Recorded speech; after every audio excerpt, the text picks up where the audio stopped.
Hello everyone, welcome to this creatives. ಇದು ಒಬ್ಬರು customer ಮೇಕಿಂಗ್ಗೆ ಅಂತ ಕೊಟ್ಟಿದ್ದಾರೆ. ಇದು 2 ಲೈನ್ಸ್ ಪರ್ಲ್ಸ್ ಮತ್ತು ಒಂದು ಪೆಂಡೆಂಟನ್ನು ಕೊಟ್ಟಿದ್ರು. ಇದು ಬಂದು ಒರಿಜಿನಲ್ ಪರ್ಲ್ಸು. ಇದನ್ನು ಹೈದರಾಬಾದಿ ಪರ್ಲ್ಸ್ ಅಂತ ಕೂಡ ಕರೀತಾರೆ. ಇದು ಹೋಲ್ಸ್ ಬಂದು ತುಂಬಾ ಸಣ್ಣ ಇರುತ್ತೆ. ಇದು ಪೋಣಿಸೋಕ್ಕೆ ತುಂಬಾ ಟೈಮ್ ಹಿಡಿಯುತ್ತೆ. ಸೊ ನಾನು ವಿಡಿಯೋನ ಸ್ವಲ್ಪ ಫಾಸ್ಟ್ ಫಾರ್ವರ್ಡ್ ಮಾಡಿ ತೋರಿಸ್ತಾ ಇದ್ದೀನಿ.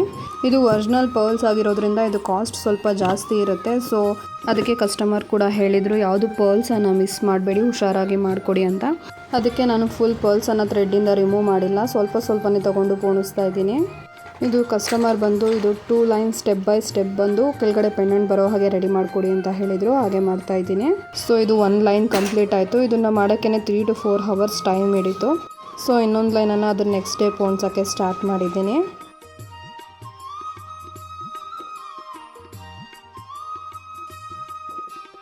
ಸೊ ಹೀಗೆ ನಿಮಗೂ ಕೂಡ ಮೇಕಿಂಗ್ ಅಥವಾ ಕಸ್ಟಮೈಸೇಷನ್ ಮಾಡಿಸ್ಬೇಕು ಅಂದರೆ ಮೇಲ್ಗಡೆ ನನ್ನ ವಾಟ್ಸಪ್ ನಂಬರನ್ನು ಡಿಸ್ಪ್ಲೇ ಮಾಡಿರ್ತೀನಿ, ಅದಕ್ಕೆ ಕಾಂಟ್ಯಾಕ್ಟ್ ಮಾಡಿ.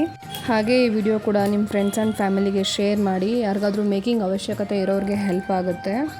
ಜೋಮಾಲೆ ಮೇಕಿಂಗ್ ವಿಡಿಯೋ ಮತ್ತು ಲಕ್ಷ್ಮಿ ನೆಕ್ಲೆಸ್ ಮೇಕಿಂಗ್ ವಿಡಿಯೋ ಕೂಡ ಹಾಕಿದ್ದೀನಿ. ಅದು ಲಿಂಕ್ನ ನಾನು ಡಿಸ್ಕ್ರಿಪ್ಷನಲ್ಲಿ ಮೆನ್ಷನ್ ಮಾಡಿರ್ತೀನಿ. ಯಾರು ಆ ವಿಡಿಯೋಸ್ ನೋಡಿಲ್ಲ ಅದು ಕೂಡ ಹೋಗಿ ನೋಡಿ. ಸೊ ಈಗ ಇದು ಇನ್ನೊಂದು ಲೈನ್ ಕೂಡ ಕಂಪ್ಲೀಟ್ ಆಯಿತು. ಇದನ್ನು ಮಧ್ಯ ಇಟ್ಟು 2 ಸೈಡ್ ಕೂಡ ಒಂದು ನಾಟನ್ನು ಹಾಕ್ಕೋತಾ ಇದ್ದೀನಿ.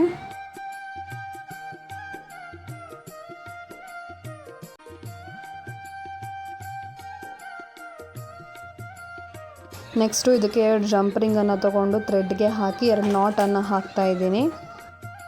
ಆಮೇಲೆ ಮಿಕ್ಕಿರೋ ಥ್ರೆಡ್ಡನ್ನು ಕಟ್ ಮಾಡಿ ಅದಕ್ಕೆ ಸ್ವಲ್ಪ ಅಂಟನ್ನು ಹಾಕಿ ಎಡ್ಜಸನ್ನು ಸುಡಬೇಕು.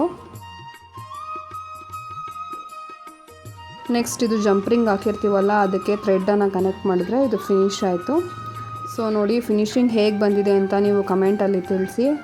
ಹಾಗೆ ದೀರ್ಸ್ ಕ್ರಿಯೇಟಿವ್ಸ್ಗೆ ಪ್ಲೀಸ್ ಸಪೋರ್ಟ್ ಮಾಡಿ. ಹಾಗೆ ಈ ವಿಡಿಯೋನ ಶೇರ್ ಮಾಡಿ, ಲೈಕ್ ಮಾಡಿ, ಹಾಗೆ ಕಮೆಂಟ್ ಮಾಡೋದು ಮಾತ್ರ ಮರಿಬೇಡಿ. ಸೊ ಹೀಗೆ ನಿಮಗೂ ಕೂಡ ಮೇಕಿಂಗ್ ಅಥವಾ ಕಸ್ಟಮೈಸೇಷನ್ ಬೇಕು ಅಂದರೆ ಮೇಲ್ಗಡೆ ಕಾಣಿಸ್ತಾ ಇರೋ ನಂಬರ್ಗೆ ವಾಟ್ಸಪ್ ಮಾಡಿ. ಹಾಗೆ ನನ್ನ ಚಾನಲ್ನ ಕೂಡ ಸಬ್ಸ್ಕ್ರೈಬ್ ಮಾಡ್ಕೊಳ್ಳಿ. Thank you for watching.